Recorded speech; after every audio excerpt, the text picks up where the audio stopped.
அருமை தமிழர்களே, அன்பான வணக்கங்கள். இந்த காலை நேரத்தில் ஜாகிங் போகிற வழக்கம் ஃபிசிக்கலாக தன்னை ரொம்ப ஃபிட்டாக வச்சுக்கணும் அப்படின்னு நினைக்கிறவங்களுக்கு இருக்கும். ஜாகிங் போவாங்க. நீங்கள் போகிறீங்களா? நீங்கள் போனீங்கன்னா நல்லது தான்.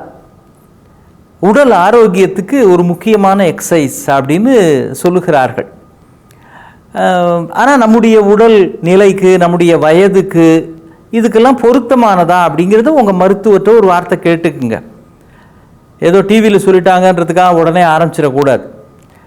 அது உங்களுக்கு பொருத்தமானதா, நல்லதா, சரியானதா அப்படின்னு பார்த்து சரி செய்யலாம்னா தாராளமாக செய்யலாம்.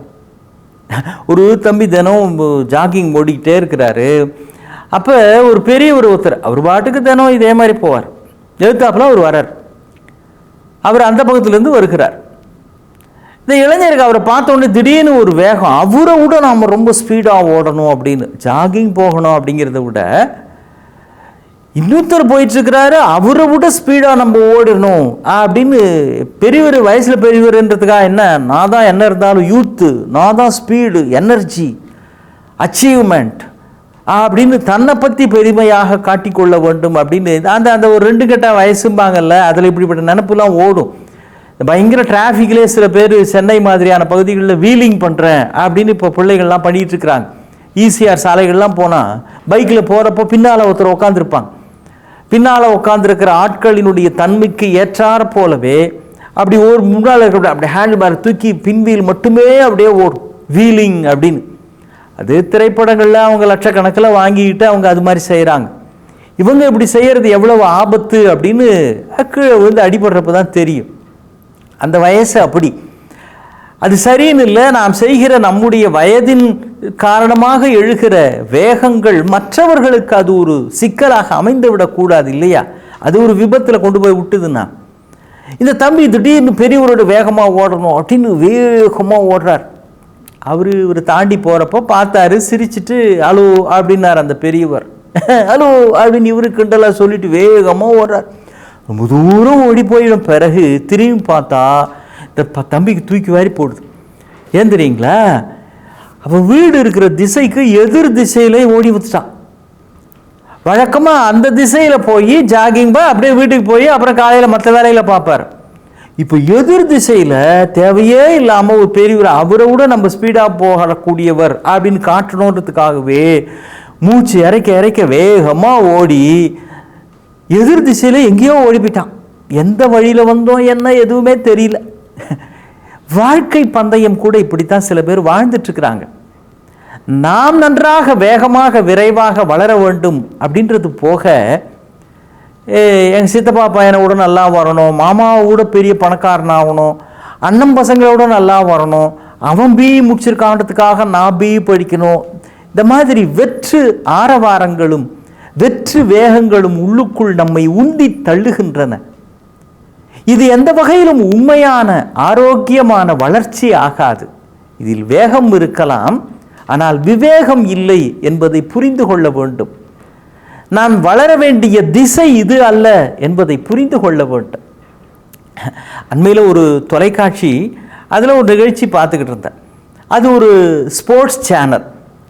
ஸ்போர்ட்ஸ் சேனலில் முந்தி நடந்த கிரிக்கெட் மேட்ச், வெற்றிகரமான வேர்ல்டு கப்பு அதெல்லாம் கூட போடுவாங்க, உங்களுக்கு தெரிஞ்சிருக்கும். அது மாதிரி ஒலிம்பிக் ஓட்டம் தான் நினைக்கிறேன், என்ன போட்டின்னு தெரியல, ஆனால் அதில் ஓட்டப்பந்தயம். அதில் ஒரு கென்யா நாட்டு வீரர் ஓடிக்கொண்டிருக்கிறார், ஏபல் முத்தாய் அப்படின்னு அவர் பேர். அந்த வேகமாக ஓடி முதல் சுற்று, 2வது சுற்று, 3வது இறுதி சுற்ற அந்த ஏபல் முத்தாய் தொடப்போகிறார். அந்த இலக்கை நோக்கி அவர் போகிற பொழுது அங்கே நிறைய அந்த கிரவுண்டில் போட்டிருப்பாங்கல்ல, இதான் பாயிண்ட், இந்த இடத்துக்கு வந்துட்டா வின் பண்ணியாச்சு அப்படின்னு அர்த்தம் அப்படின்னு. அது மாதிரி நிறைய கோடுகள் அங்கே, ஏன்னா நிறைய போட்டிகள் அந்த மைதானத்திலே நடக்கிறது.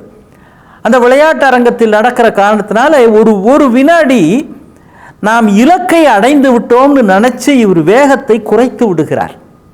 யார்? இந்த ஏபல் முத்தாய் அப்படின்ற அந்த கென்யா நாட்டு ஓட்டப்பந்தய வீரர். அப்போ ஒரு ஆச்சரியமான விஷயம் நடக்குதுங்க. நாம் எல்லாரும் வாழ்நாள் முழுக்க நினைவில் வைத்து கொள்ள வேண்டிய ஒரு நிகழ்ச்சி. இவரோட கூட ஓடி வருகிறார் இவான் பெர்னாண்டஸ் என்கிற ஸ்பெயின் நாட்டு ஓட்டப்பந்தய வீரர். அது ஒரு சர்வதேச விளையாட்டு போட்டி. அவர் பின்னால் ஓடி வந்துகிட்டே இருக்கிறவர் இந்த ஏபல் முசாயை பார்த்து ஓடு ஓடு ஓடு, இன்னும் அந்த எல்லை கோடு வரல, ஓடு ஓடுன்றார். அவர் ஓடலை, ஓடிட்டு இருக்கிற அந்த வேகத்தை குறைச்சிட்டார். ஏன் இவர் சொல்றதை கேட்கலன்னா, இவர் பதட்டத்தில் இவருடைய ஸ்பெயின் மொழியில் சொல்றார்.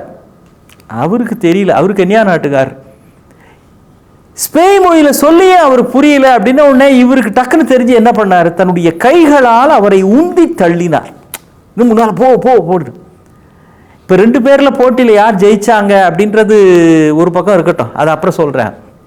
அதற்கு பிறகு இந்த உந்தி தள்ளினாரே அவரிடத்திலே நம்முடைய தொலைக்காட்சி நிருபர்கள் எல்லாம் சூழ்ந்து கொண்டு கேட்கிறார்கள், நீங்கள் ஏன் அவரை உந்தி தள்ளினீங்க, நீங்கள் ஓடி ஜெயிச்சிருக்கலாமே அப்படின்னு. ஏன்னா அவர் வேகத்தை குறைச்சிட்டாரு, ஸ்லோ ஆயிட்டாரு, இவர் இதான் டக்குன்னு போயிருக்கலாமேன்னு அவர் சொன்னார். பாருங்க, அற்புதமான பதில்.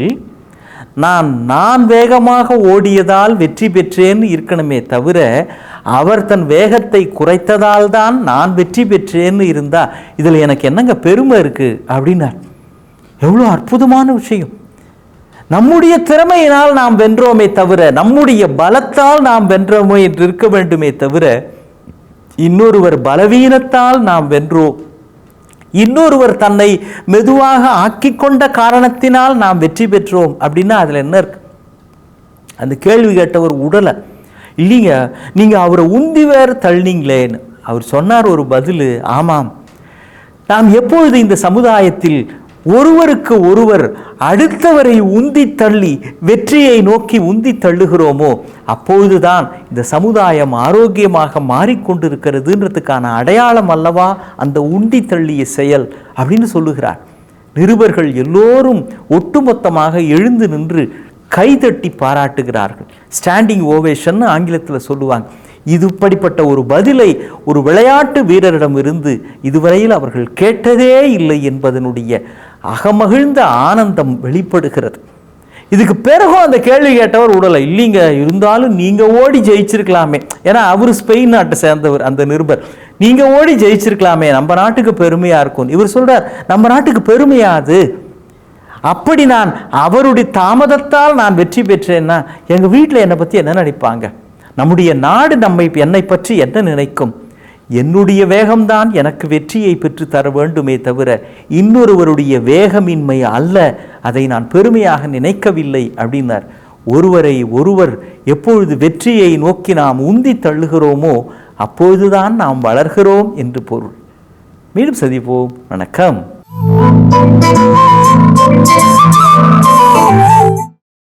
இன்னும் பல வீடியோக்களை காண சன் லைஃப் சேனலை சப்ஸ்கிரைப் பண்ணுங்க.